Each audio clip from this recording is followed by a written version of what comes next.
पास चलते हैं। और अंसारी साहब, आप बहुत देर से मुस्कुरा रहे थे, कुछ कहना चाहते हैं सर?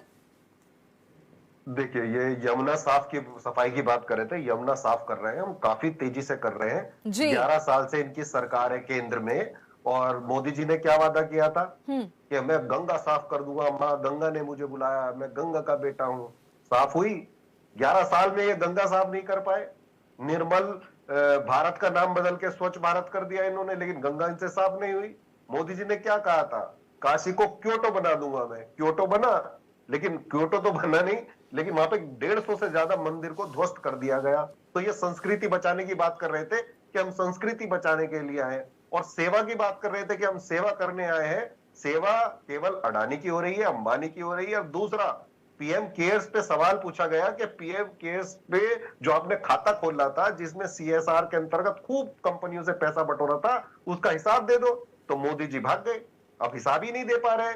जबकि प्रधानमंत्री रिलीफ फंड ऑलरेडी सरकार के अंतर्गत होता है, जिसकी जांच भी सीएजी करता है और उसका ऑडिट होता है। लेकिन प्रधानमंत्री ने एक खाता खोला पीएम केयर्स नाम से कोरोना में, उसमें खूब पैसा कमाया, उससे विधायक खरीदते थे ये। अब उसकी जांच होगी, अब वो पता ही नहीं, हिसाब ही नहीं दे पा रहे। जो देश का सबसे बड़ा नेता है, प्रधानमंत्री है, वो अपने खाते की इंक्वायरी नहीं करवा पा रहा, बता नहीं पा रहा इसमें कितना पैसा है। तो भ्रष्टाचारी कौन हुआ? भाजपा के लोग। और आज दिल्ली की बात हो रही है कि दिल्ली हम ये कर देंगे, दिल्ली वो कर देंगे। दिल्ली को ग्रीन सिटी कहा जाता था, सिटी ऑफ फ्लाईओवर्स कहा जाता था। हमने 87 फ्लाईओवर बनाए थे दिल्ली में, और यहाँ पे कॉमनवेल्थ गेम हुए थे 2010 में। ऐसा चमकाया था दिल्ली को कि लोग आके देखते थे और एयरपोर्ट को ऐसा कहते थे कि दिल्ली से अच्छा कोई शहर नहीं है। आज दिल्ली क्या बन गया है? 800 समाचार पत्रों में खबरें छपी है कि 800 लोग गायब हो गए दिल्ली में, जिसमें 500 से ज्यादा महिलाएं हैं।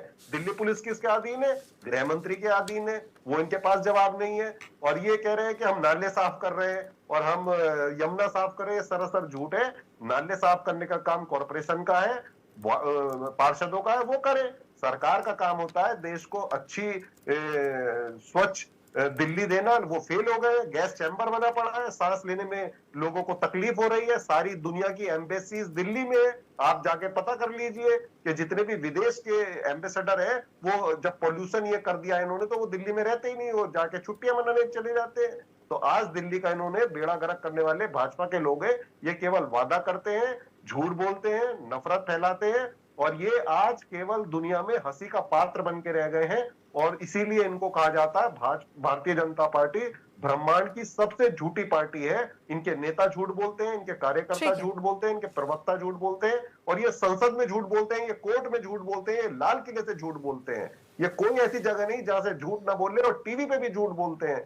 तो आज भारतीय जनता पार्टी झूठी पार्टी बन के रह गई है। और रही रेखा गुप्ता जी की, तो उन्होंने तो थर्मामीटर लगा दिया था AIQ को नापने। सर एक सवाल मैं यहाँ पर आपसे पूछना चाहती हूँ। सर एक सवाल, आप बोल रहे हैं कि बीजेपी जो है झूठी पार्टी है, और कई सारी चीजें आपने यहाँ पर बताई है, तो फिर जनता बार बार बीजेपी को क्यों चुनती है?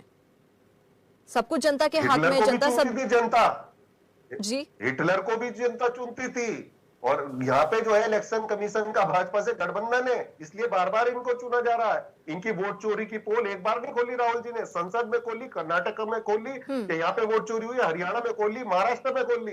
किस तरीके से इनका गठबंधन हुआ है इलेक्शन कमीशन से, और इलेक्शन कमीशन कोई कार्रवाई नहीं करता है। जब भी इनके लोग नफरती वाले बयान देते हैं, हम रिपोर्ट करते हैं, कोई कार्रवाई नहीं होती है। और इन्होंने जितने भी इंस्टीट्यूशन है देश के, सब पे कब्जा कर लिया है, और ये लोकतंत्र की दुहाई देते हैं, जो कि सरासर झूठ है।